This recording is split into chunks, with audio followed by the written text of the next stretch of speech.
So I read that one, and oh yeah, this is great. And Braj Leela, from that time, and that was rag. That's rag. I said, I want this. I don't know what it is. I don't know what. I want to. I like this Krishna. I like this Radha. I like these gopis, the cowboys. All this whole. I want to be there in that Braj. I want to live there. I want to go there. I want to be with this. I knew that then. So this is rag.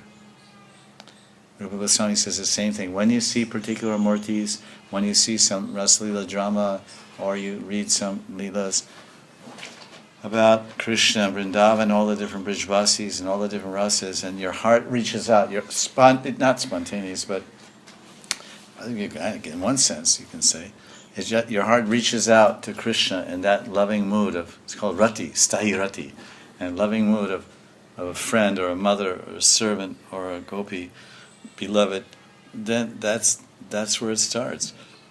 That's because Raganuga Bhakti means following the resonance of Vrindavan in a particular stairati or mood, eternal mood of love. So each one will have to see how that magic manifests within your own life. It can't be dictated. There may be a Raganuga guru, and he gives Siddha Pranali, and even gives Siddha Pranali to the disciples, and they never go anywhere with it.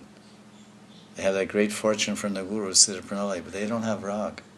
The guru is just unlimitedly Karunamayi, Vaishnav Kripambudi.